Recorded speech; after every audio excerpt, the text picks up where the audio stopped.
welcome back to my channel. My name is Amanda and this is my February wrap up. So in the month of February, even though I didn't read the last like 10 days of the month because I got a new job and I got super busy and didn't have time, I was so exhausted, I read 9 books, which is amazing for me. Like 9 books. I never do that in a regular month. This is a short month and I got 9 books in and I stopped reading 10 days before the end of the month.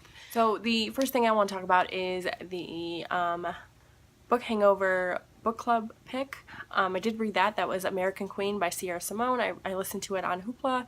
It is erotica, smut, male, female romance, and wow. Guys, wow. I didn't even get to participate in the live show because I wasn't done with it when they did it and I didn't want to ruin it, but holy moly, that book made me blush like whew. I really liked it though. I liked it a lot. Like I said, I listened to it on audio and I think listening to smut on audio is a whole new experience, and I gave it 3 out of 5 stars because it's just smutty romance, so you know, it's hard to rate. But I really enjoyed it. There is a sequel called American Prince. I'm currently listening to that one right now because the first one leaves off on a cliffhanger.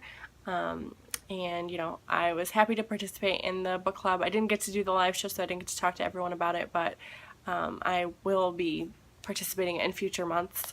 I'm not participating in March, but you know, hopefully in April I will be able to do that again. So that was the first thing I read. And then I picked up Surprise Me by Sophie Kinsella. This was a ARC I received from NetGalley. It came out on the 8th. I gave this one 4 out of 5 stars. I absolutely adored it. It follows our main character Sylvie, who is 32 years old. She's a wife. She's a mother to twins. Her and her husband have been married for 7 years, together for 10 years.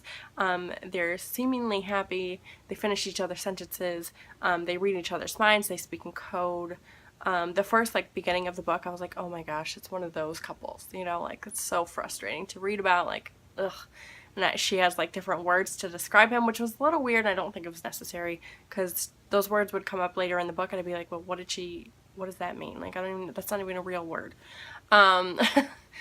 But so basically this couple has to go see a general practitioner for their insurance. It's set in London. And they have to go see the doctor just for insurance purposes. They go in, the doctor is really big on extended life, and he does studies, and he's saying humans are living longer and longer, and then he does their checkup and he's like, both of you are so healthy, you have no disease in your family, the people, you know, your parents are still alive. And then he's like, oh, you guys have about 68 more years together, and they're both like, what?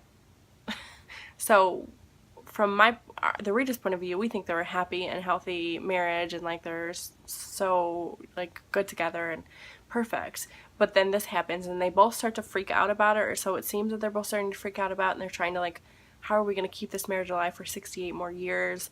And then they start to learn things about each other, and Sylvie is just she's very high strung, and you know, it's really, really good. It takes a twist in here that I didn't think it was going to take, and it was very whoa. It came out of nowhere, so it was a little different than her other books, but like I said, I really enjoyed it. It's fun, it's quirky. Sylvie and Dan are, you know, I found myself getting frustrated with the characters a little bit, but I think you're supposed to be. But in the end, everything worked out, and the last probably, I don't know, quarter of the book, I loved the character that Sylvie had grown into. I wish she had been that woman throughout the entire book. And I mean, I guess you can see her character development, but it's just, I wanted that person this entire book, because the first little bit of it, I was just like, oh, Sylvie, come on. Quit doing that. You're acting crazy. Whatever. But like I said, 4 out of 5 stars. Really, really enjoyed it. Highly recommend it if you like contemporary adult romance. Actually, it's not even romance. It's just chick lit. And if you like Sophie Kinsella, it's good. Not my favorite, but good. And then I finished Harry Potter and the Deathly Hallows. This is the 7th and final book in Harry Potter, and I am so sad it's over.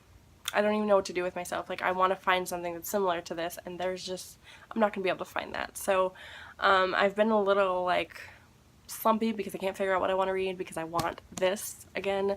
I want to reread the series already. I gave it 5 out of 5 stars, and it ended well, and I'm just really I'm just really glad that I finally finished the entire series. So 5 out of 5 stars. Loved it. And then technically I finished this book on March 1st, but I read it in 2 sittings and it took me all month to get through it.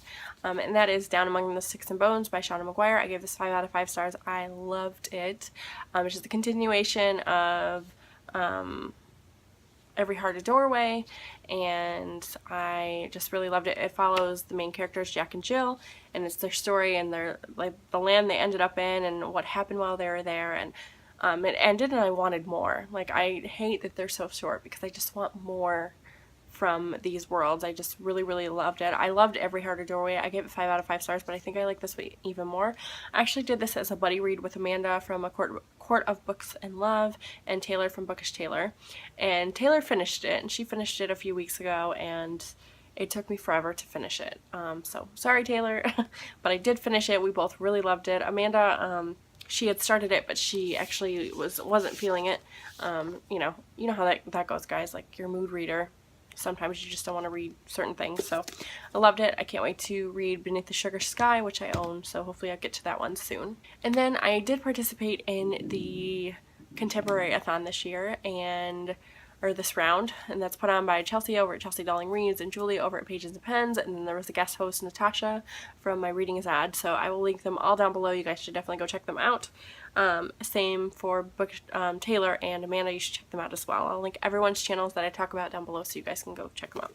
So I read 4 books out of my 5, which is really awesome, and you know, I had a lot of fun participating. I don't remember what the challenges are offhand, so sorry guys, but I'm just going to talk about what I read. The first thing that I read was A Hope Divided by Alyssa Cole. This is actually book 2 in the series. Book 1 is called An Extraordinary Union, and I didn't know that until I was over 100 pages in, and this is only like 300 pages, I think. Not even, 260. So, I was like, well, I'm already this far, so if I ruin something for myself, it's already happened. I loved this book. So this follows Marley, and she is a free African American woman that lives in the South during the Civil War. She's a healer. Her mother was a healer, and her mother was free. She was not a slave. She was freed, and so Marley was also freed, and she becomes infatuated with a prisoner at one of the camps that she goes to like help the men and give them like herbal remedies and like stuff to help them heal. He is a white man named Ewan. He's imprisoned. He is considered a rebel to the South. Like, he fights for the North, and he got caught, and they both kind of have an infatuation with one another, but obviously they can't be together because she's black and he's white, and, you know, Civil War times. And things happen, and Marley is like in the middle of them, and she has to make some really tough decisions, and she's learning things about herself that she didn't know, and it's just like it's historical fiction romance. I mean, I don't know how else to explain it. It's just so good. It's set in the Civil War, like I said, and it's like, I've never read anything like it before. The romance in here is like slow burn, and I love it, love it, love it. And I think every book follows a different cast of characters, so I don't think I'll see them again. Maybe I will in the 3rd one, and I hope so, because I just adored Marley. I don't know, I really, really liked it. Like I said, great book. I gave it 5 out of 5 stars. I highly recommend you pick it up. And then I picked up Love, Hate, and Other Filters. This is by Samira Ahmed, and this follows a American Indian Muslim girl named Maya, who is in high school. She wants to go to college and study film, but her parents want her to become a doctor or a lawyer, and she's from an Indian American family, so her life is a lot different than her peers. Her mother and father are very strict. She's not allowed to date. If she does date, it has to be someone they choose. He needs to be Muslim, he needs to be Indian, he needs to come from a good family. So they're trying to set her up. Like I said, they want her to be a lawyer or a doctor. They want her to study college close to home, like in Chicago. She lives in Illinois, like a small town. She wants to go to NYU. She wants to study film. She really likes this guy, this white boy in her school, and it's just like her like struggling to be like this good daughter and respectful to her parents, but also live her life, you know, as an American teen. So it's that struggle. It's cute. There's a cutesy little romance in here, which I didn't mind. Like, yes, it's kind of instant lovey, but it talks about the tropes in here, which I liked.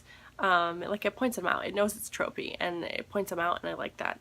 But something happens, like in the middle of this book, something horrific happens, and everyone's looking at them because they're the only Muslim family in the town.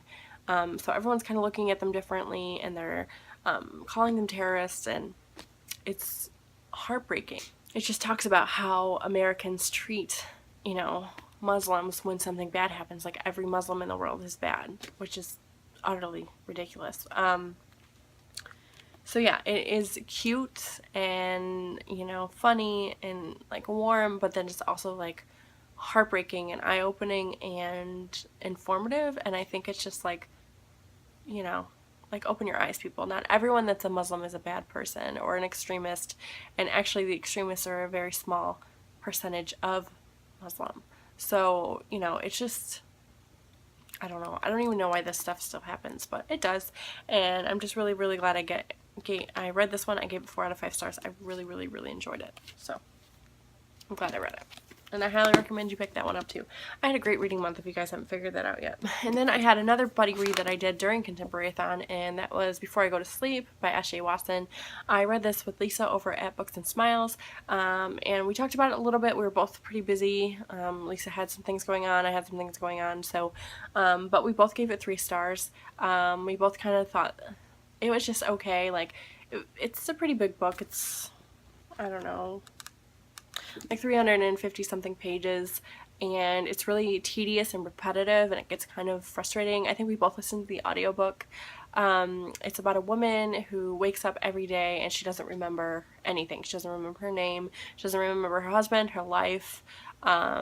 She remembers absolutely nothing. So every single day, her husband has to explain to her, like, what her name is, that she's married. You know, has to put pictures on the mirror so when she goes into the bathroom, she sees, like, oh, okay, that's me. Like, she remembers herself, like, as a young woman, but that's pretty much it. So she was involved in an accident, like, years ago, and it left her, she had brain damage, and she has amnesia, and her memory is not coming back. She is working with a doctor who is trying to help her, like, regain her memory because there's no cases like hers. She keeps a journal, and so every day, like, she has to read that journal to find out what she learned the day before, and then she has to relearn everything from before that. So the twist at the end, like, I mean, I didn't really see it coming, but I kind of did, just in a different way, I suppose.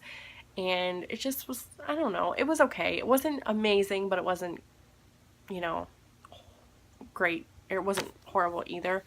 You know, people seem to really love this book. I just, I like not a lot happened. It was like the same things over and over again, and like you would see glimpses of things, and then you'd think one thing, and it was just predictable, and it was just okay. So I give this one 3 out of 5 stars. There is a movie with Nicole Kidman, so hopefully I will watch that. Maybe that'll be better. I don't know, but I would like to watch it and see what I think. I don't know how it's going to play out in a movie because, like I said, it's like her reading her journal or writing in her journal like almost the entire book. So we will see. And then I read one final thing in the month of February, and that is a graphic novel. This is March Book 1. It's by John Lewis, Andrew Aiden, and Nate Powell, and basically it's about John Lewis and how he became an civil rights activist, and this is only the first book, and I loved it. He had a very interesting life, John Lewis, you know, from where he started to where he is now. Like, you would have never guessed it, and I just, I loved it. It's so, so good, and I didn't even, like, it's black and white, but like black and white just suited it so well. The artistry is amazing. The storyline is great. I mean, it's his life, so it's hard to, but I'm just to read about this portion of history and, you know, what was happening and what the activists were doing to fight back against it. It's kind of surreal because I think we're kind of going through something pretty similar right now with everything going on in our political climate at the moment. So loved it, gave it 5 out of 5 stars, and if you haven't read it, you should definitely pick it up because I think everyone that reads this will like it. I don't see why you wouldn't. It's just very endearing, and I really, really liked it. Okay, so those are the 9 books that I read in the month of February, which is amazing. I hope that I have a great reading month in March. We'll see what happens. Let me know if you guys have read any of these down below. Let me know what your favorite book in February was that you read. I don't think I can pick a favorite because I think I loved pretty much everything except for Before I Go to Sleep. And I didn't hate it, it was just okay. Don't forget to like and subscribe. Follow me on Goodreads, Twitter, and Instagram, and I'll talk to y'all later.